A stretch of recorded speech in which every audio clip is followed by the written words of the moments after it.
Poor family నుంచి వచ్చారు అని తెలిసింది. మీ కుటుంబ నేపథ్యం గురించి చెప్పండి.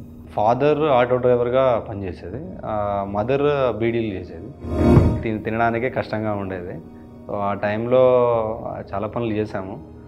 అలా చేసుకుంటూనే తర్వాత హోమ్ ట్యూషన్స్ అలా చేసాము. ఆ టైంలో చేయాల్సి వచ్చింది కాబట్టి చేసాము. ఎక్కడైతే మీరు ట్రైనీగా వచ్చారో అక్కడే ఇప్పుడు పోస్టింగ్ డీసీపీగా ఉన్నారు. అంటే ఇందులో పెద్ద టాస్క్గా ఏదన్నా మీరు ఫేస్ చేశారా? ఒక్కొక్కరికి ఒక్కొక్క రకమైన టాస్క్లు ఉంటాయండి. Every day is like that ఉంటుంది అప్పుడప్పుడు.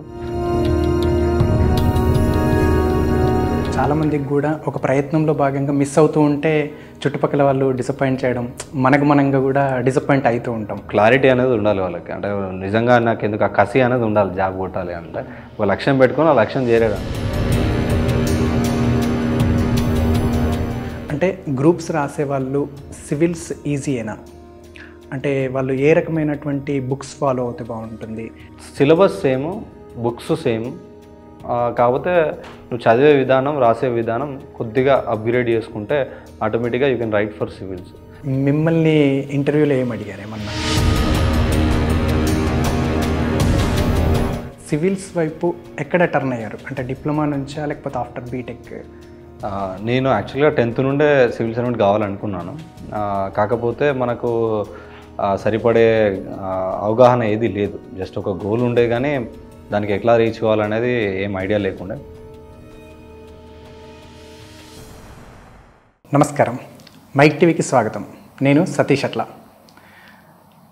టీఎస్పీఎస్సి, ఏపీపీఎస్సి, గ్రూప్స్, సివిల్స్ ఇలా ఎన్నో నోటిఫికేషన్స్ వెలువడుతూ ఉన్నాయి. అట్లాగే విద్యకు సంబంధించినటువంటి పై చదువులకు వెళ్ళడానికి ఎంట్రన్స్ ఎగ్జామ్స్, ఉద్యోగాలకు సంబంధించినటువంటి నోటిఫికేషన్స్ వెలువడ్డాయి, ఇంకా వెలువడుతూనే ఉన్నాయి. మరి ఎంతోమంది కూడా వారి లక్ష్యం ఒకటే, విజయం సాధించాలి, జాబ్ కొట్టాలి. ఇలా మనము ఈరోజు మీకోసం ఒక స్పెషల్ గెస్ట్ని తీసుకొచ్చాను. వారు పెద్దపల్లి డీసీపీ రూపేష్ ఐపీఎస్ గారు. ఎంతో కష్టపడి చదివి వారి లక్ష్యాన్ని ఛేదించి ఈరోజు ఉద్యోగంలో కొనసాగుతూ ఉన్నారు. ప్రస్తుతం పెద్దపల్లి డీసీపీగా పనిచేస్తూ ఉన్నారు.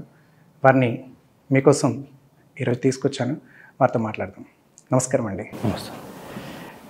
రూపేష్ ఐపీఎస్ చాలామందికి తెలిసిన వ్యక్తి. ఇప్పుడు యూత్కి కూడా మంచి ఇన్స్పిరేషన్గా మీరు ముందుకెళ్తూ ఉన్నారండి. పెద్దపల్లిలో కూడా రీసెంట్గా మీరు విద్యకు సంబంధించినటువంటి ఇటుక బట్టీలో ప్రారంభించారు ఒకటి, పిల్లల చదువుల కోసం. ఇట్లా చాలా కార్యక్రమాలు చేస్తూ మీరు ముందుకెళ్తున్నారు. అసలు సివిల్స్ ప్రిపేర్ అవ్వాలని చెప్పి మీకు ఎందుకు అనిపించింది? మీ ఇన్స్పిరేషన్ ఎవరు? బేసిక్గా చిన్నప్పటి నుండి నేను హసన్పర్తి గవర్నమెంట్ హై స్కూల్లో చదివాను. సో ఆ టైంలో మా స్కూల్కి ఎక్కువ ప్రోగ్రామ్స్ అన్నిటికీ కూడా బ్యూరోక్రాట్స్ అందరూ వచ్చేవారు. ఐఏఎస్, ఐపీఎస్లో కలెక్టర్ కానీ, ఎస్పీస్ కానీ వచ్చేవారు. సో వాళ్ళందరినీ చూసినప్పుడు వాళ్ళు చెప్పే మాటలు, వాళ్ళ చుట్టూ ఉండే అధికారులు, అలాగే వాళ్ళు ఏదైనా చేసే అధికారం వాళ్ళకు ఉంటుంది. సో ప్రజల్లో ఒక చిన్న మార్పు కానీ ఏదైనా డెవలప్మెంట్ కానీ చేయాలి అనుకుంటే సో అది బ్యూరోక్రాట్స్తో అవుతుందని ఆ రకంగా ఇన్స్పిరేషన్ జరిగింది. సో ఆ ఇన్స్పిరేషన్ తోటి ఖచ్చితంగా నేను కూడా ఒక సివిల్ సర్వెంట్ కావాలని డిసైడ్ అయ్యి ఉండే. ఓకే అండి. అంటే మీ ఎడ్యుకేషన్ ఎక్కడ అండి? మాది Hasanparthy mandal, Hasanparthy village, old Warangal district, ఇప్పుడు హన్మకొండ డిస్ట్రిక్ట్. సో ఎడ్యుకేషన్ అంతా 10th వరకు గవర్నమెంట్ హై స్కూల్ హసన్పర్తి. దాని తర్వాత గవర్నమెంట్ పాలిటెక్నిక్ వరంగల్లో EEEలో డిప్లొమా చేశాను. ఆ తర్వాత bachelor of technology Kakatiya institute of technology and sciences from Warangal, అక్కడ నుండే బీటెక్ పూర్తి చేశాను. ఓకే అండి. అంటే త్రూ డిప్లొమా ద్వారా? డిప్లొమా నుండి బీటెక్. ఓకే అండి. అంటే ఇప్పుడు 10th అయిపోయిన తర్వాత పాలిటెక్నిక్ సంబంధించినటువంటి ఎంట్రన్స్ ఎగ్జామ్ ఉంటుంది. అలాగే మీరు డిప్లొమా అయిపోయిన తర్వాత కూడా మళ్ళీ ఎగ్జామ్ ఉంటుంది. ఎంట్రన్స్ ఎగ్జామ్స్ అందులో కూడా మీకు ర్యాంక్ 10th తర్వాత బేసిక్గా అప్పుడున్న పరిస్థితుల దృష్ట్యా పాలిటెక్నిక్ చేస్తే మనకు ఉద్యోగ అవకాశాలు ఎక్కువ ఉంటాయని చెప్పేవారు. సో మాది కొంచెం ఫైనాన్షియల్గా పూర్ బ్యాక్గ్రౌండ్ ఉండడం వల్ల జాబ్ చేయాలంటే మనకు పాలిటెక్నిక్ చేస్తే బాగుంటుందని గైడ్ చేశారు. సో అలా అని చెప్పి పాలిటెక్నిక్ ఎంట్రన్స్ రాస్తే అప్పుడు ఒక 2000 ర్యాంక్ వచ్చింది ఆల్ ఇండియా, ఉమ్మడి ఆంధ్రప్రదేశ్లో. సో దాంతో ఇంటి దగ్గరే గవర్నమెంట్ పాలిటెక్నిక్ వరంగల్ ఉంటే సో దానిలో ఎలక్ట్రికల్ అండ్ ఎలక్ట్రానిక్స్ ఇంజనీరింగ్లో డిప్లొమా చేశాను. సో దాని తర్వాత ఈసెట్ రాద్దాము, ఈసెట్లో ఎలా ఉంటుందని, ఎందుకంటే డిప్లొమా తర్వాత అగైన్ మళ్ళీ బీటెక్ సెకండ్ ఇయర్ డైరెక్ట్గా వెళ్తాము. సో అప్పుడు ఈసెట్ రాయాలి. ఈసెట్ రాస్తే స్టేట్ 26th ర్యాంక్ వచ్చింది. వస్తే అప్పుడు మళ్ళీ ఇంటి దగ్గరే కాలేజ్ ఉంది, Kakatiya institute of technology and sciences. So BTech అందులో జాయిన్ అయ్యాను. ఓకే అండి. అంటే డిప్లొమా అయిపోయాక ఏమన్నా జాబ్స్ ట్రై చేశారా? డిప్లొమా అయిపోయాక ఒక 2 జాబ్స్ వచ్చాయి. బట్ స్టేట్ లెవెల్లో మంచి ర్యాంక్ వచ్చింది అండ్ ఇంటి దగ్గరే కాలేజ్ ఉండే. ఆ టైంలో ఫీ రీఎంబర్స్మెంట్ కూడా అవకాశం ఉండేది. సో ఇంట్లో కన్విన్స్ చేసేసి again I join in BTech. Okay. అంటే ఇప్పుడు మీకు సివిల్స్ వైపు ఎక్కడ టర్న్ అయ్యారు? అంటే డిప్లొమా నుంచా లేకపోతే ఆఫ్టర్ బీటెక్? నేను యాక్చువల్గా 10th నుండే సివిల్ సర్వెంట్ కావాలనుకున్నాను.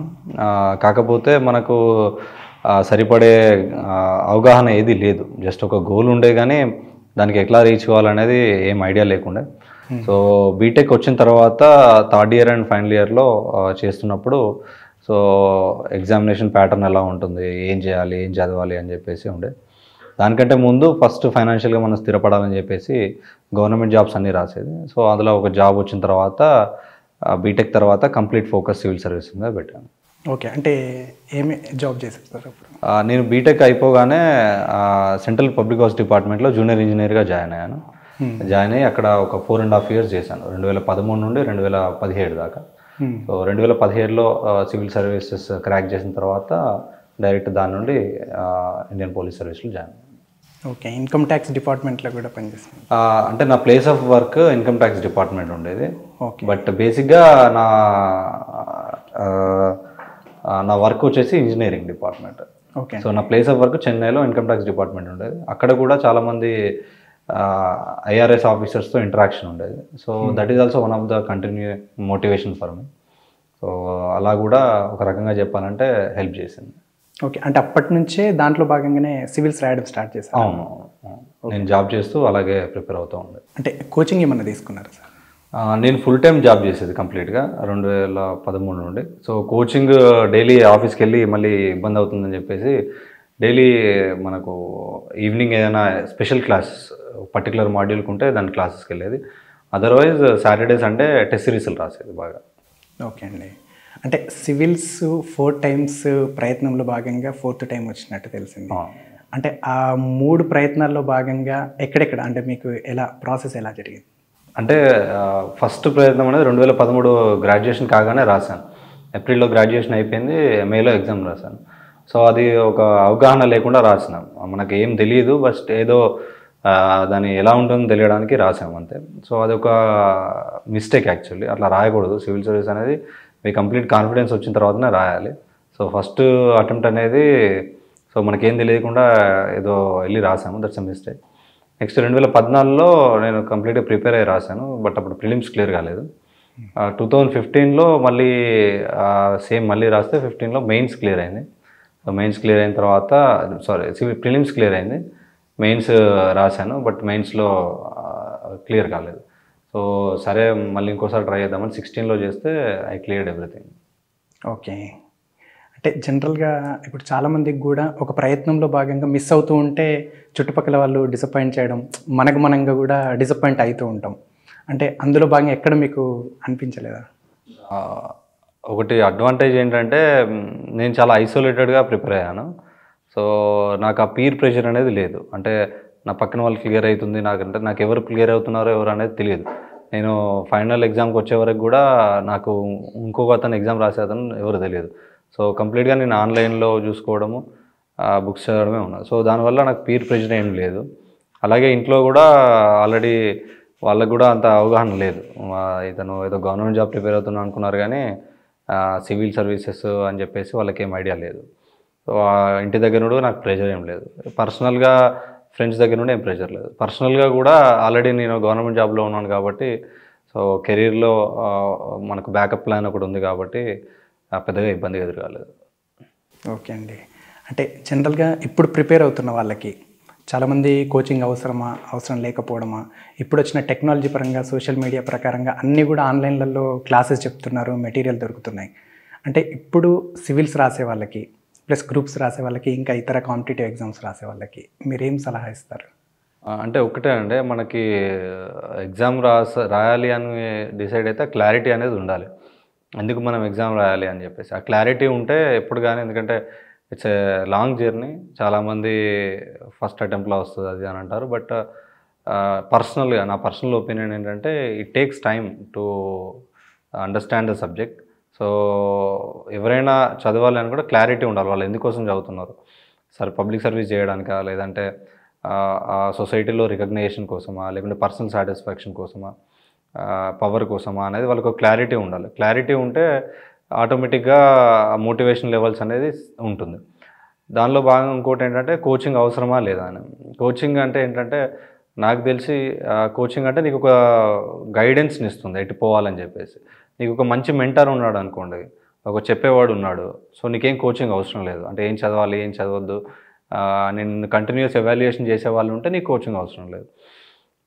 ఒకవేళ ఎవరు లేరు, నీకు నీ దగ్గర ఆర్థికంగా బాగానే ఉంది, నువ్వు అఫోర్డ్ చేయగలుగుతావు అంటే యూ కెన్ జాయిన్ ద కోచింగ్లో జాయిన్ అయ్యి నీకు ఎంతవరకు అవసరం ఉంటే అంతవరకు కోచింగ్ తీసుకోవాలి, మిగతాది నీ ఓన్గా చదువుకోవాలి. లేదు మూడో రకం ఏంటంటే నీకు దగ్గర డబ్బులు లేవు, బట్ ఖచ్చితంగా కొట్టాలనే పట్టుదల ఉంది, మెంటర్స్ కూడా ఏం లేవు. సో అట్లాంటప్పుడు కూడా స్టిల్ ఆన్లైన్లో చాలా వరకు వీడియోస్ అవైలబుల్గా ఉంటున్నాయి, ఆన్లైన్ మెంటర్స్ కూడా ఉంటున్నారు. ఇప్పుడు చాలా యాక్టివ్గా ఉంటున్నారు సివిల్ సర్వెంట్స్ కూడా, సో చాలా ఇంటరాక్టివ్గా ఉంటున్నారు. So without joining any coaching also you can interact with civil servants and you will be able to clear the exam. Okay అండి. అంటే ఇప్పుడు జనరల్గా సివిల్ సర్వీసెస్ మీరు 4 times రాశారు సార్. ఇప్పుడు చాలామందికి మీరు అన్నారు అవగాహన ఉండదు అని అంటున్నారు. అసలు సివిల్ సర్వీసెస్ రాయాలంటే ప్రొసీజర్ ఎట్లా ఉంటుంది సార్? సివిల్ సర్వీసెస్లో మనకి త్రీ స్టేజెస్ ఉంటుంది. మనకు ప్రిలిమ్స్ ఎగ్జామినేషన్ ఉంటుంది, మెయిన్స్ ఎగ్జామినేషన్ ఉంటుంది, దాని తర్వాత పర్సనాలిటీ టెస్ట్ ఉంటుంది. సో ప్రిలిమ్స్లో మీకు 2 పేపర్లు ఉంటాయి. ప్రిలిమ్స్లో జనరల్ స్టడీస్ అని చెప్పేసి మనకు 200 మార్క్స్కి ఉంటుంది, 100 క్వశ్చన్స్ ఉంటాయి. సో ఇది మెరిట్ బేస్డ్గా ఉంటుంది.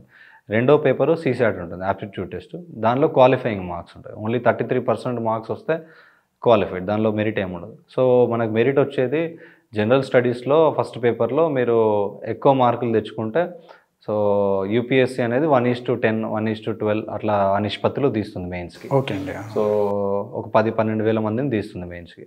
సో మెయిన్స్లో వచ్చిన తర్వాత మెయిన్స్లో మీకు డిస్క్రిప్టివ్ పేపర్స్ ఉంటాయి. అంటే ఈ ఆబ్జెక్టివ్ పేపర్స్ రాకుండా you have to write elaborate answers.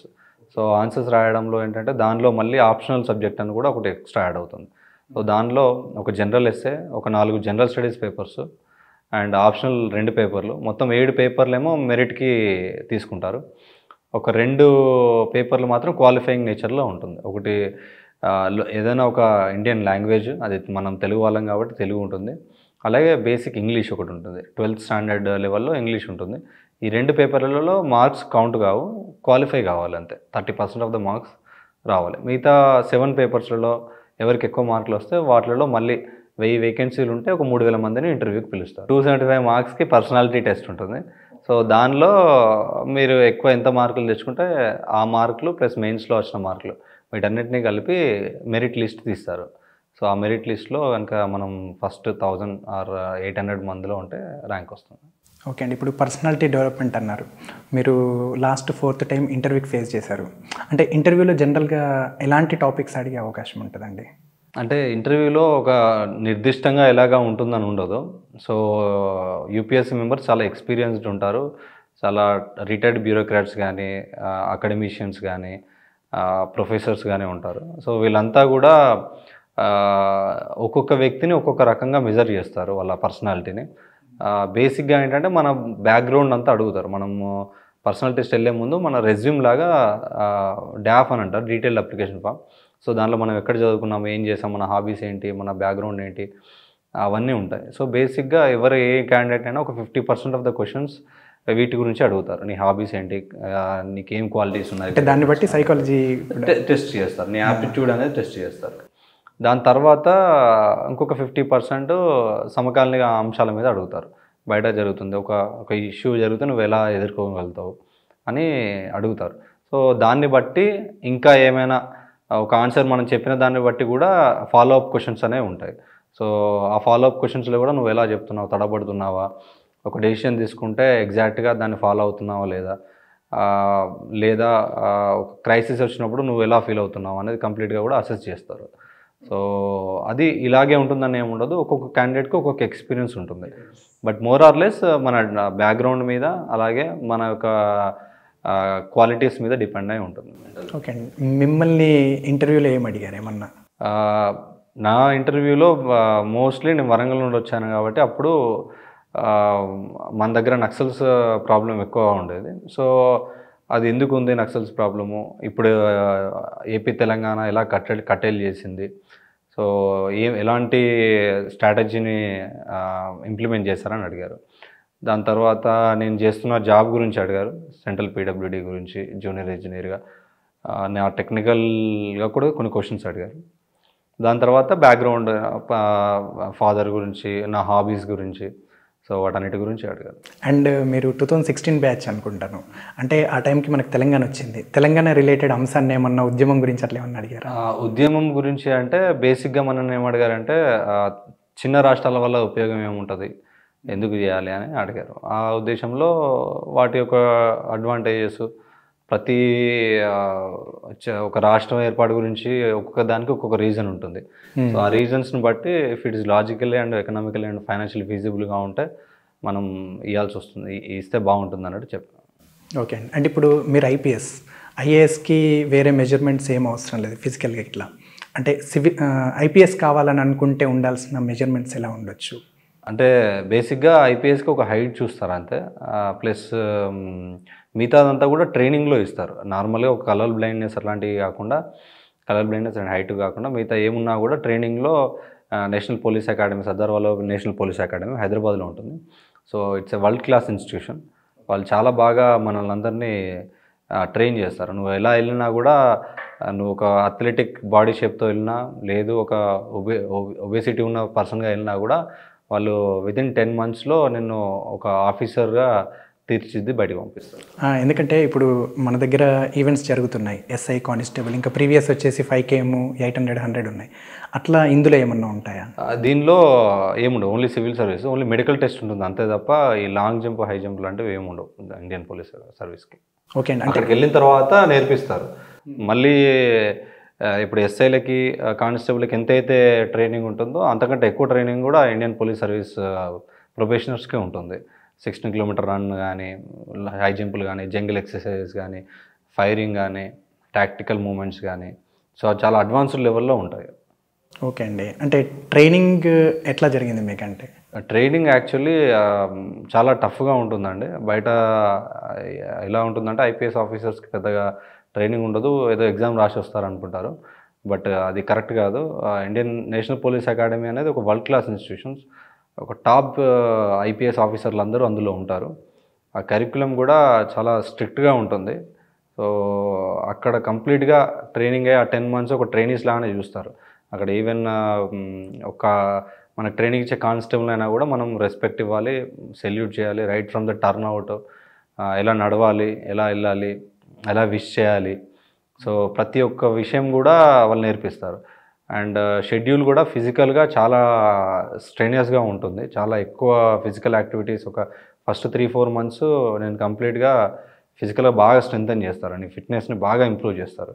దాని తర్వాత దాంతోపాటు next half of the training అంతా కూడా మెంటల్గా బాగా మీకు క్రిమినల్ లాస్ గురించి చెప్పడం కానీ, డెసిషన్ మేకింగ్ గురించి కానీ, లా అండ్ ఆర్డర్ ఎలా మెయింటైన్ చేయాలి, ఎక్స్ట్రీమిస్ట్ ఇష్యూస్ని ఎలా ట్యాకిల్ చేయాలి, ఆపరేషన్స్ ఎలా చేయాలి, ఇంటర్పర్సనల్ రిలేషన్షిప్స్ ఎట్లా మెయింటైన్ చేయాలి, సో ఒక డిస్ట్రిక్ట్స్ని ఎలా మనం అడ్మినిస్టర్ చేయాలి, సో ఇవన్నీ కూడా డీటెయిల్గా చెప్తారు. అంటే ఈచ్ అండ్ ఎవ్రీథింగ్ అందులో అన్నీ ఉంటాయండి. అది ప్రతి ఒక్క ఓన్లీ క్లాస్ రూమ్స్ అనే కాకుండా బయటికి కూడా తీసుకెళ్తారు. సిఆర్పిఎఫ్ ట్రైనింగ్ ఉంటుంది, బిఎస్ఎఫ్ ట్రైనింగ్ ఉంటుంది, ఇండియన్ ఆర్మీ అటాచ్మెంట్ ఉంటుంది, సిబిఐ అటాచ్మెంట్ ఉంటుంది, ఐబీ అటాచ్మెంట్ ఉంటుంది. సో పెద్ద అన్ని రకాల ఎక్స్పోజర్ అనేది ప్రతి డిపార్ట్మెంట్ని మీరు టచ్ చేస్తారు ఆల్మోస్ట్. ఓకే అండి. ఇప్పుడు మీరు ఐపీఎస్ మీరే చూస్ చేసుకున్నారా లేకపోతే? లేదండి, ఐపీఎస్ అనేది సెకండ్ ఆప్షన్. ఐఏఎస్, ఐపీఎస్ మనం ప్రిఫరెన్స్లు ఇవ్వాలి. యూపీఎస్సీ ఎగ్జామ్ రాసినప్పుడు ఆ ప్రిఫరెన్స్లో మన ర్యాంకును బట్టి మనకు ఐఏఎస్, ఐపీఎస్ అనేది ఇస్తారు. నా ఫస్ట్ ప్రిఫరెన్స్ ఐఏఎస్ ఉండే, దాని తర్వాత ఐపీఎస్ ఉండే, సెకండ్ ప్రిఫరెన్స్ నాకు వచ్చింది. ఓకే అండి. అంటే మీరు ఐఏఎస్ కావాలనుకున్నారా, ఐపీఎస్ కావాలనుకున్నారా? బేసిక్గా నేను ఐఏఎస్ఏ కావాలనుకున్నాను, but I'm happy with IPS now. Once ఇక్కడికి వచ్చిన తర్వాత IPS I like it more. Okay అండి. ఇప్పుడు ట్రైనింగ్ అయిపోయిన తర్వాత ట్రైనీగా వెళ్తారు, ప్రొబేషనరీ పీరియడ్ ఉంటుంది. అంటే మీరు ఎక్కడ చేశారు? నేను రామగుండం కమిషనరేట్ పెద్దపల్లి, ఇప్పుడు నేను ప్రజెంట్ పనిచేస్తున్న దగ్గరే నా జ్యూరిస్డిక్షన్లో సుల్తానాబాద్లో ట్రైనీ ఎస్హెచ్ఓగా చేశాను. ఒక 3 నెలలు ఉంటుంది. ఆ 3 నెలలు ఇక్కడే చేశాను. ఓకే, ఫర్దర్గా మీ పోస్టింగ్? దాని తర్వాత మాకు ట్రైనింగ్ అంతా అయిపోయి పాసింగ్ అవుట్ అయిపోయిన తర్వాత మాకు గ్రే హౌండ్స్లో ఒక 3 మంత్స్ అసాల్ట్ కమాండర్ ట్రైనింగ్ ఉంటుంది. సో అది అయిపోయిన తర్వాత నేను ములుగులో ఏఎస్పీగా అటాచ్డ్ ఉన్నాను. దాని తర్వాత అడిషనల్ ఎస్పీ అడ్మినిస్ట్రేషన్ జగిత్యాల్లో చేశాను. దాని తర్వాత 3వ పోస్టింగ్ ఇప్పుడు డీసీపీ పెద్దపల్లి చేస్తున్నాను. ఓకే, అంటే జగిత్యాల్లో అసిస్టెంట్ అడిషనల్ ఎస్పీగా. Additional SP. ఓకే అండి. మేడారం టైంలో కూడా ఉన్నట్టున్నారు కదా? మేడారంలో ట్రైనింగ్ టైంలో మమ్మల్ని అందరినీ అక్కడికి, అది పెద్ద జాతర కాబట్టి ఎక్స్పోజర్ కోసం పిలిచారు. సో ఆ టైంలో కూడా అక్కడికి పిలిచారు. లాస్ట్ టైం కూడా నేను అడిషనల్ ఎస్పీ జగిత్యాల్లో ఉన్నప్పుడు కూడా మేడారంకి పిలిచారు. ఎట్లా అనిపించిందండి? అంటే ఇంతకుముందు మీరు నాన్ క్యాడర్లో వెళ్ళి ఉంటారు, అంటే ఎందుకంటే మన తెలంగాణలో అది ఒక గిరిజన పెద్ద జాతర. అప్పుడు వెళ్ళిన దానికి ఇప్పుడున్న దానికి ఎట్లా అనిపించింది మీకు? అంటే నిజం చెప్పాలంటే సంతోషంగానే ఉంటుంది. చాలా ఎక్కువ ఒక ఓవర్వెల్మింగ్గా ఉంటుంది. ఎందుకంటే ఇన్ని రోజులు మనం ఒక కామన్ మ్యాన్గా వెళ్ళుంటాము. బట్ అప్పుడు అసలు ఎంత పెద్ద జాతర అనేది తెలియదు మనకి. బట్ ఇప్పుడు మనం ఆర్గనైజర్స్గా అక్కడ లా అండ్ ఆర్డర్ కానీ క్రౌడ్ మేనేజ్మెంట్ కానీ చేస్తూ ఉంటాం కాబట్టి ఇటు సైడ్ నుండి చూస్తూ ఉంటాం కాబట్టి పబ్లిక్ని, అది చాలా పెద్ద జాతర, చాలా ఆనందంగా అనిపించింది. సో ఒక 1 వీక్ అక్కడ వర్క్ చేయడము, నిజంగా అందరికి తెలిసిన వాళ్ళు రావడము, వాళ్ళు నన్ను చూడడము, నేను అక్కడ వర్క్ చేయడము, సో అదంతా మన ఇంటి దగ్గర పండుగలో పార్టిసిపేట్ చేసినట్టు అనిపించింది. ఒక మన ఇంట్లో పండుగ చేసినట్టు అనిపించింది. ఓకే అండి. అంటే జగిత్యాల్లో కూడా పోలీస్ ట్రైనింగ్ ఇచ్చిన వాటిల్లో కూడా అప్పుడు మీరు ఉన్నట్టున్నారు, ఫ్రీ ట్రైనింగ్. అంటే జగిత్యాల ఎస్పీ గారు ఆ ఇనిషియేషన్ తీసుకున్నారు. యూనిట్ ఆఫీసర్గా వాళ్ళు డెసిషన్ తీసుకున్న తర్వాత దాన్ని ఇంప్లిమెంట్ చేయాల్సిన బాధ్యత అడిషనల్ ఎస్పీగా నా మీద ఉంటుంది. సో అడిషనల్ ఎస్పీగా అక్కడ ఉన్న వాళ్ళందరికీ, పిల్లలందరికీ కూడా, ఎస్పెషల్లీ ఉమెన్ ఏంటంటే బయటికి వెళ్ళి, ఇప్పుడు మన అబ్బాయిలంతా బయటికి గ్రౌండ్కి వెళ్ళి రన్నింగ్ చేసుకుంటారు మార్నింగ్. బట్ మన దగ్గర కొంచెం ఆ హెసిటేషన్ అనేది ఉంటుంది, అమ్మాయిలు బయటికి వెళ్ళి రన్నింగ్ చేసుకోవాలి, ప్రాక్టీస్ చేసుకోవాలని. సో అది వెళ్ళాలి అని అంటే ఇండివిజువల్గా వెళ్ళలేరు. మన అబ్బాయిలు అంటే పొద్దున్నే లేచి ట్రాక్ వేసుకొని బయటకు వెళ్ళి రన్నింగ్ చేస్తాడు, ఎక్కడైనా చెరువు కట్ట దగ్గర అక్కడెక్కడ చేస్తాడు గ్రౌండ్లో. బట్ అమ్మాయిలకు ఆ హెసిటేషన్ అనేది ఇంకా ఉంది. సో అది పోవాలి అంటే వాళ్ళకి ఒక ట్రైనింగ్ ఇవ్వాలి, ఒక గైడెన్స్ ఇవ్వాలని చెప్పేసి అప్పుడు SP Sindhu Sharma madam decide చేశారు. సో దాన్ని బేస్ చేసుకొని మేము అమ్మాయిలందరినీ కూడా ఒక ఎగ్జామ్ కండక్ట్ చేసి అందులో మంచిగా ఉన్న వాళ్ళందరినీ తీసుకొని ఒక 3 మంత్స్, దాదాపు ఒక 2-3 మంత్స్ వాళ్ళని daily physical training and class room coaching కూడా ఇవ్వడం జరిగింది. ఓకే అండి. ఇప్పుడు మీరు ప్రొబేషనరీ టైం కానీ మీరు జాబ్ చేస్తున్న, ఇప్పుడు మీరు చెప్పిన మేడారం కావచ్చు, Mulugu, Jagtial and at present Peddapalli, ఎక్కడైతే మీరు ట్రైనీగా వచ్చారో అక్కడే ఇప్పుడు పోస్టింగ్ డీసీపీగా ఉన్నారు. అంటే ఇందులో పెద్ద టాస్క్గా ఏదన్నా మీరు ఫేస్ చేశారా? అంటే అన్ని ఒక్కొక్కరికి ఒక్కొక్క రకమైన టాస్క్లు ఉంటాయండి. Every day is like that ఉంటుంది అప్పుడప్పుడు.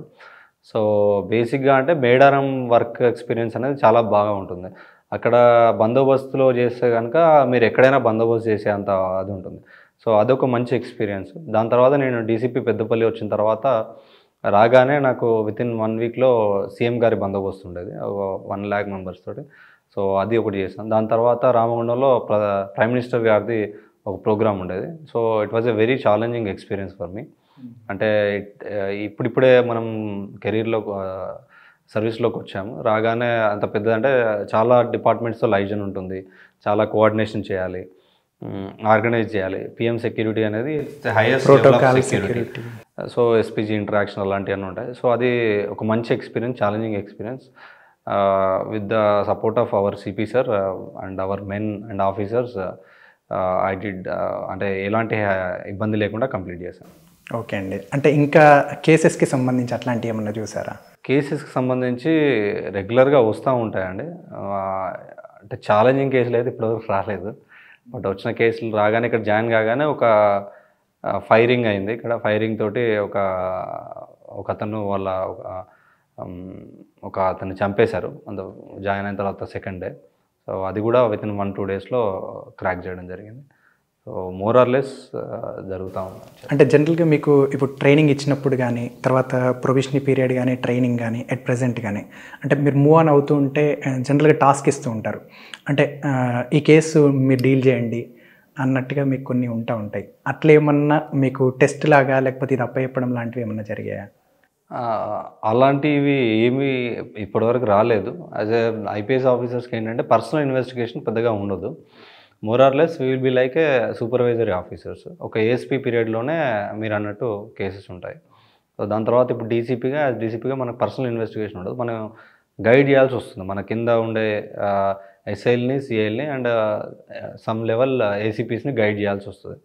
సో, వాటిలలో ఎస్పెషల్లీ వైట్ కాలర్ క్రైమ్స్ కొద్దిగా మంచి ఎక్స్‌పీరియన్స్ ఇచ్చింది. ఇక్కడికొచ్చిన తర్వాత ఈ ఆర్ఎఫ్‌సీఎల్ ఇష్యూ గానివ్వండి, ములుగులో ఉన్నప్పుడు ఒక జిన్నింగ్ మిల్ కేస్ గానీ, వైట్ కాలర్ క్రైమ్స్ ఎలా చేస్తారు, ఏంటి? సో, వాటి మీద బాగా మనకి ఎక్స్‌పోజర్ వచ్చింది. ఓకే అండి. అండ్ జనరల్‌గా మీరు చాలా చాలా పూర్ ఫ్యామిలీ నుంచి వచ్చారు అని తెలిసింది. మీ కుటుంబ నేపథ్యం గురించి చెప్పండి. ఫాదర్ ఆటో డ్రైవర్‌గా పనిచేసేది. మదర్ బీడీలు చేసేది. సో, వాళ్ళిద్దరు పాపం చాలా కష్టపడి చదివిచ్చారు. మేము ముగ్గురం ఉండే. అన్నయ్య, నేను, అక్క. సో, అన్నయ్య కూడా ఇప్పుడు బ్యాంక్ ఎంప్లాయీగా చేస్తున్నారు. అక్క సాఫ్ట్‌వేర్ ఇంజినీర్. తను ఎంసీఏ చదివింది. నేను బీటెక్ చేసి ఇప్పుడు ఇండియన్ పోలీస్ సర్వీస్‌లో ఉన్నాను. సో, ఇదంతా వాళ్ళు కష్టపడి మనల్ని వేరే పనులేం చెప్పకుండా చదువుకు హెల్ప్ చేశారు. So, we are actually grateful. అంటే ఎట్లా అనిపిస్తుందండి? అంటే ఇప్పుడు మీరు చాలా గ్రౌండ్ లెవెల్ నుంచి చూస్తూ కష్టపడుతూ వచ్చారు. ఎందుకంటే 1, 2 నేను వినడం కూడా చిన్నప్పుడు అంటే మనం కూడా ఊళ్ళల్లో పత్తేరడానికి వెళ్ళడము, అట్లా వెళ్ళడం ఒకటి. అండ్ మీ స్కూల్ టైంలో సైన్స్ ఫేర్ వెళ్ళడానికి మీ టీచర్ ఇచ్చిన మనీతో మీరు వెళ్ళారు అన్నట్టుగా. అంటే అప్పటికి ఇప్పటికి ఇంకా చాలామందిని చూస్తూ ఉంటే మీకు ఎలా అనిపిస్తుంది? అంటే ఏం సర్వీస్ చేయాలనిపిస్తూ ఉంటుంది? అంటే అవన్నీ ఆ టైంలో ఇక తప్పలేదు. అంటే ఎండాకాలం వచ్చినప్పుడు ఇక అమ్మ కూడా కూలి పనులకెళ్తే మనం కూడా వెళ్ళేది. వాళ్ళు కూడా ఏందంటే ఎంతో కొంత అంటే అప్పుడు పరిస్థితులు అలా ఉండేది. సో, ఓన్లీ తినడానికే కష్టంగా ఉండేది. సో, ఆ టైంలో చాలా పనులు చేశాము. అలా చేసుకుంటూనే తర్వాత హోమ్ ట్యూషన్స్ అలా ఏం చేసాము. ఆ టైంలో చేయాల్సొచ్చింది కాబట్టి చేశాము. కుటుంబం దాని తర్వాత ఇప్పుడు దాని తర్వాత ఇక స్కూల్‌లో కూడా టీచర్స్ కూడా గవర్నమెంట్ స్కూల్‌లో చాలా బాగా ఎంకరేజ్ చేసేది. ఎటన్నా వెళ్ళాలన్నా, ఎక్కడన్నా ఉండాలన్నా వాళ్ళే స్పాన్సర్ చేసి పంపించేది. కాకపోతే ఏంటంటే ఆ ఎక్స్‌పీరియన్స్‌తో ఏంటంటే మనకి ఈ ఈ లెవెల్‌కి వస్తే మనకు ఆ సాటిస్ఫాక్షన్ ఉంటుంది. మన జీవితంలో అట్‌లీస్ట్ కొంచెం బెటర్ పొజిషన్‌లో ఉన్నాము అన్న ఒక తృప్తి ఉంటుంది. ఇంకోటేంటంటే సమాజంలో ఉన్న ఇష్యూస్ కూడా ఈజీగా అర్థమవుతాయి. ఇప్పుడు ఒక పిటిషనర్ వచ్చి మాట్లాడితే అతను యాక్చువల్‌గా రియల్ ప్రాబ్లమ్ అదా కాదా, రియాలిటీ ఏంటనేది తెలుస్తూ ఉంటుంది. సో, సర్వీస్ చేసేప్పుడు డెసిషన్ మేకింగ్ చేసేప్పుడు మనం ఆల్రెడీ గ్రౌండ్ రియాలిటీ తెలుసు కాబట్టి ఈజీగా అర్థమవుతుంది. ఈజీగా ఏమైనా సొల్యూషన్ చేయడానికి కానీ, ఏమైనా ప్రాబ్లమ్ సాల్వ్ చేయడానికి కానీ యూస్ అవుతుంది. అంటే ఇప్పటికీ అమ్మగారు బీడీలు చేస్తూ ఉంటారా? నాన్నగారు ఇప్పటికీ ఆటో నడుపుతూ ఉంటారా? మా అమ్మ 2013 మా అక్కకి జాబ్ రాగానే మానిపించేసాము. She expired last year. Father కూడా 13 తర్వాత తనని కూడా అక్క సాఫ్ట్‌వేర్ ఇంజినీర్ వెళ్ళిపోగానే ఫైనాన్షియల్‌గా కొద్దిగా బెటర్‌గా అయ్యాము. సో, అప్పటి నుండి నాన్నగారు కూడా ఇంటి దగ్గర ఉంటారు. ఇప్పుడైతే ఏం లేదు. అంటే ఎందుకంటే అప్పుడు వాళ్ళు పడ్డ కష్టానికి ఇప్పటికీ కొంచెం వాళ్ళ హ్యాపీనెస్ ఉంటది కదండి. అవును. ఆ హ్యాపీనెస్ ఎవరికైనా ఉంటుంది. So, they are actually happy. ఎందుకంటే ముగ్గురు పిల్లలు సెటిల్ అయ్యారు. అందులో నేను కొద్దిగా బెటర్ పొజిషన్‌లో ఉన్నాను. So, they are actually very happy. చూసాను. అంటే అమ్మగారు ఉన్నప్పుడు మీకు సంబంధించిన మీ ర్యాంక్ వచ్చినాక మీరు ఇచ్చిన ఇంటర్వ్యూస్ అవి కొన్ని చూసాను నేను. అందుకనే. అండ్ ఇంకొకటండి, ఇప్పుడు నేను basically from Peddapalli district, Godavarikhani. వచ్చినప్పుడు అరే ఇక్కడికి వచ్చాము అని నాకు కూడా ఒక తెలియని ఇది అనిపిస్తుంది. అట్లాగే ఇప్పుడు మీరు పెద్దపల్లిలో ఉన్నారు. వరంగల్కి వెళ్ళినప్పుడు మీరు చదువుకున్న స్కూల్ కానీ, కాలేజ్ కానీ, ఇంకా మీరు తిరిగిన ప్లేసెస్ అంటే ఒక హోదాలో ఉన్నారు. అటు వెళ్ళినప్పుడు మా స్కూల్ని విజిట్ చేద్దాం, ఇట్లాంటి ఫీలింగ్ ఏమన్నా అనిపిస్తుందా అండి? నేను అంటే వెళ్తే ఎప్పుడన్నా ఇంటికి వెళ్తే నేను ఏమన్నా నార్మల్గానే ఈవెంట్స్ ఉన్నా కూడా నేను స్కూల్కి వెళ్తాను, అట్లేం లేదు.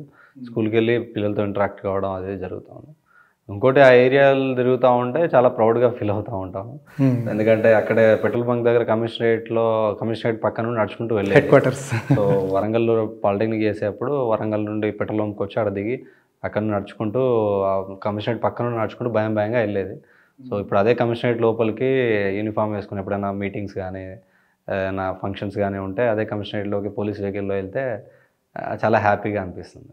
అండ్ ఇంకొకటి మీరు చదువుకున్న టైంలో తెలంగాణ ఉద్యమం కూడా బాగుండేది. అంటే అప్పుడు కూడా మీ కాలేజ్ తరఫున మీరు కూడా వన్ ఆఫ్ ది మేబీ ఉండొచ్చు. అంటే ఎలా అనిపిస్తుంది ఆ ఉద్యమం కానీ, కాకతీయ యూనివర్సిటీ, ఆ కాలేజ్, ఇప్పుడు పాలిటెక్నిక్ కాలేజ్ అంటే ఆల్మోస్ట్ ఎక్కువ పార్టిసిపేట్ చేసి ఉంటారు. అంటే అదేమన్నా మెమరబుల్ అనిపిస్తూ ఉంటాయా?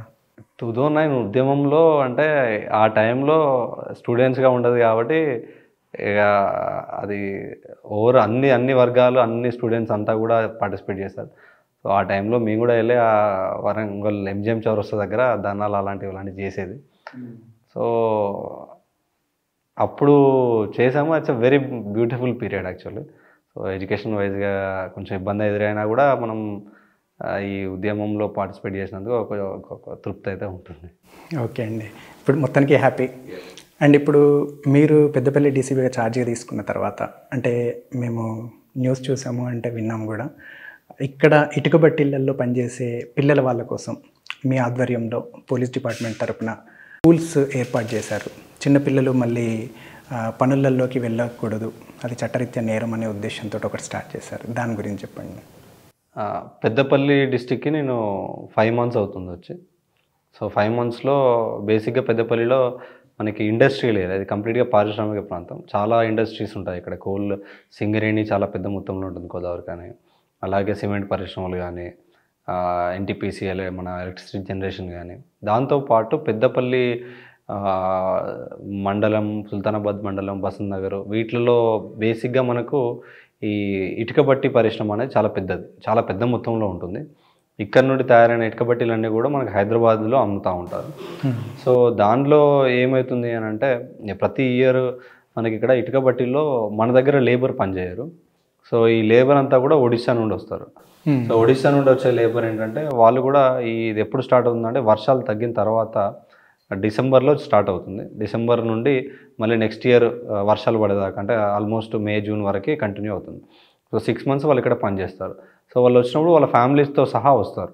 సో ఆ ఫ్యామిలీస్లో చిన్న చిన్న పిల్లలు ఉంటారు, వాళ్ళు కూడా వీళ్ళ తల్లిదండ్రులతో రావడం, ఇక్కడే ఉండడము, మళ్ళీ వెళ్ళిపోవడం అని ఉంటుంది. సో చాలా ఒక అపవాదం ఏంటంటే, ఇటుక బట్టి పరిశ్రమకి ఈ చిన్న పిల్లలతో పని చేపిస్తారు, వెట్టి చాకిరీ ఉంటుంది, వాళ్ళకి టైమ్లీ అవర్స్ ఉండదని ఒక రకమైన అలిగేషన్స్ ఉన్నాయి.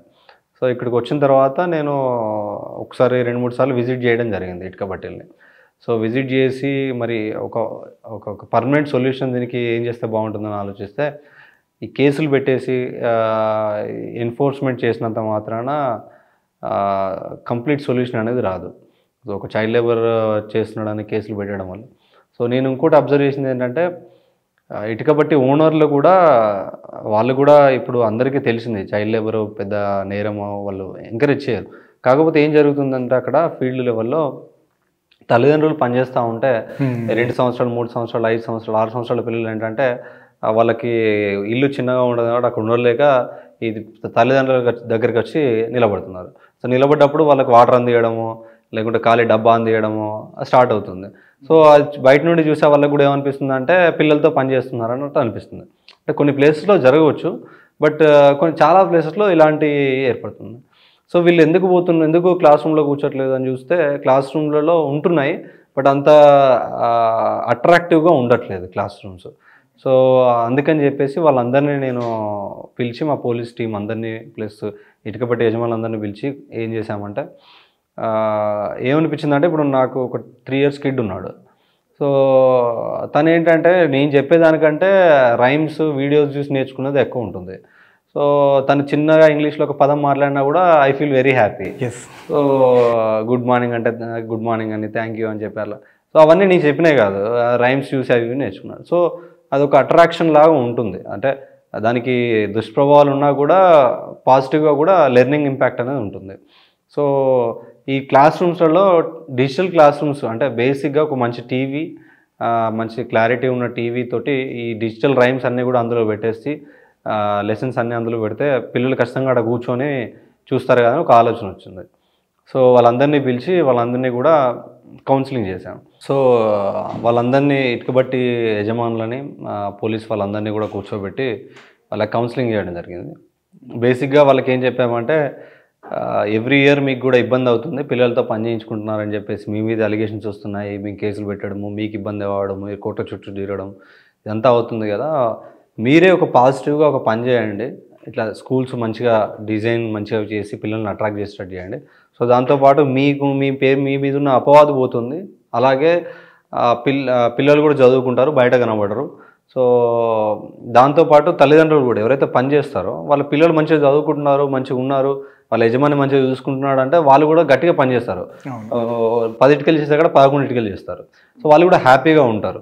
సో మళ్ళీ ఇక్కడికి వచ్చి వర్క్ చేయడానికి కూడా ఇబ్బంది పడుతుంది. ఆ వెల్ఫేర్ మెజర్ కనుక మీరు చేస్తే ఖచ్చితంగా మీకు పాజిటివ్ ఇంపాక్ట్ ఎక్కువ ఉంటుంది. మీ ఇటుక కూడా అదేంటి మీకు మంచి బ్రాండ్ నేమ్ వస్తుంది, చైల్డ్ లేబర్ ఫ్రీ బ్రిక్ అని చెప్పేసి అని ఆ బ్రాండ్ వస్తుంది మీకు అని చెప్పేసి వాళ్ళని మోటివేట్ చేయడం జరిగింది. సో దీనికి చాలామంది ముందుకు వచ్చి దానికి ఒక బేసిక్గా మేము మా ఇన్స్పెక్టర్స్ ఏసీపీస్ అందరం కూర్చొని బేసిక్గా ఏమేమి బుక్స్ ఉండాలి పిల్లలకి అంటే అట్రాక్టివ్గా ఉండడానికి, క్లాస్ రూమ్ ఎలా ఉండాలి, క్లాస్ రూమ్ టీవీ ఏమి ఉండాలి, టీవీలో ఏం వీడియోస్ ఉండాలి, ఇవన్నీ కూడా మేము కూర్చొని ఒక 2-3 సార్లు మీటింగ్ పెట్టుకుని అవన్నీ కంటెంట్ కూడా డౌన్లోడ్ చేసి, కంటెంట్ కూడా 2 రకాలుగా ఒరిస్సా మీడియంలో ఉన్న కంటెంట్ ప్లస్ ఇంగ్లీష్లో కంటెంట్ 2 కంటెంట్స్ పెట్టేసి, సో ఆ టీవీలో వాళ్ళకి గైడ్ చేయడము, అందులో కంటెంట్ వాళ్ళకి ఇవ్వడము, బుక్స్ ఏమేమి ఉండాలి, వాళ్ళకి స్కూల్ యూనిఫామ్ ఏమేమి ఉండాలని, అలాగే క్లాస్ రూమ్ కూడా చాలా నీట్గా బొమ్మలతోటి ఆట వస్తువులతోటి మంచి మంచి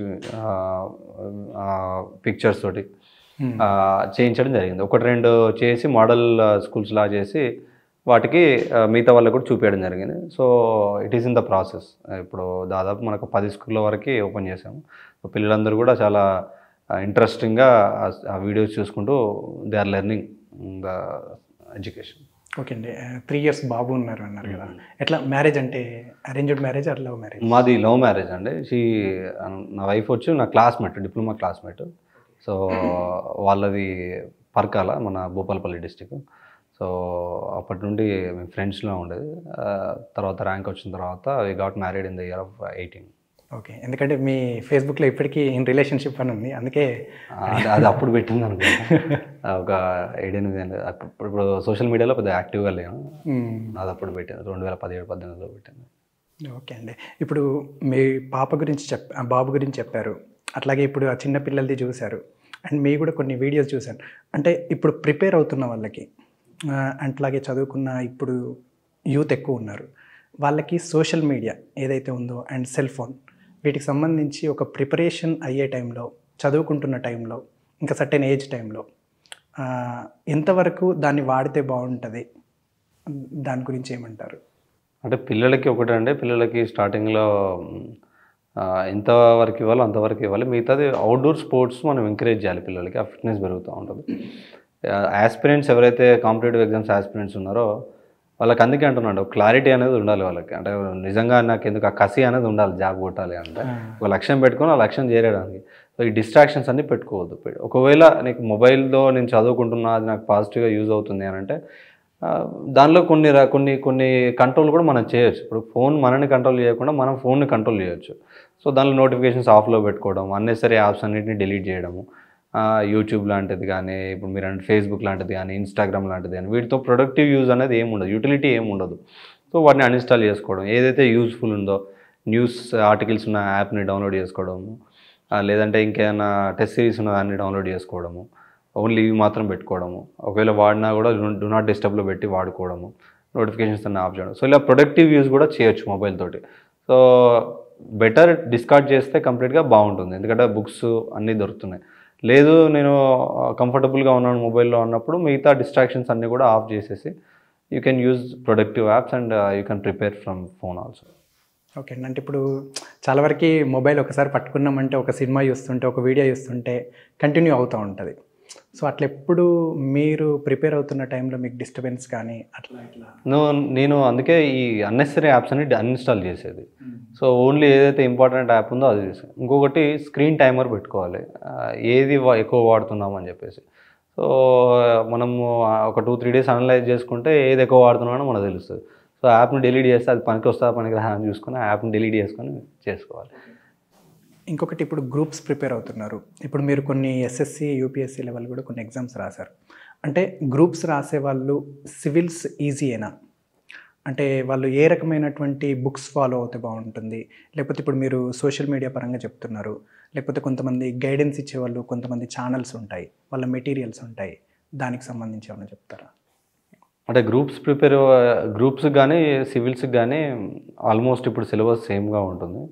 కాకపోతే గ్రూప్స్లో అడిగే విధానం ఒక రకంగా ఉంటుంది, సివిల్స్లో అడిగే విధానం కొంచెం నెక్స్ట్ లెవెల్లో ఉంటుంది. So syllabus same, books same, కాకపోతే నువ్వు చదివే విధానం, రాసే విధానం కొద్దిగా అప్గ్రేడ్ చేసుకుంటే ఆటోమేటిక్గా you can write for civils. సివిల్స్లో ఏంటంటే ఆల్ ఇండియా లెవెల్లో కాంపిటీషన్ ఉంటుంది. సో కాకపోతే సివిల్స్లో నీకు అడ్వాంటేజ్ ఏంటంటే ఎవ్రీ ఇయర్ ఫిక్స్డ్ షెడ్యూల్ ఉంటుంది. సో ఫిక్స్డ్ షెడ్యూల్లో ఫిక్స్డ్ ఈ టైంకి ఇది అవుతుంది, ఈ టైంకి ఇది అవుతుంది అని ఉంటుంది.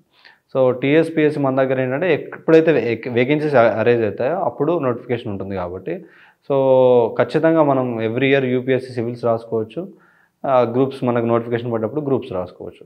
సో సబ్జెక్ట్ వైజ్గా మనం ఏంటంటే డైలీ అప్డేట్ చేసుకోవాలి, డైలీ న్యూస్ పేపర్ చదువుకోవడము, ఆర్టికల్స్ చూసుకోవడము, ఆర్టికల్ చదివి ఏ సిలబస్ ప్రకారం ఏ సిలబస్లో ఈ ఆర్టికల్ అనేది ఫిక్స్ అవుతుంది. ఇంకా మార్క్స్ కూడా ఏది చదివితే మనకి ఎక్కువ మార్కులు వస్తాయి, సో తక్కువ మార్కులు వచ్చేదానికి ఎక్కువ టైం పెట్టకుండా ఒక టైం మేనేజ్మెంట్ అనేది కూడా చేసుకోవాలి, చేసుకుంటే ఈజీగా క్లియర్ చేస్తారు ఎగ్జామ్. చూశారు కదండి, పెద్దపల్లి డీసీపీ రూపేష్ గారు, వారు సివిల్స్లో 526వ ర్యాంకు 2016 సంవత్సరంలో సాధించడం జరిగింది.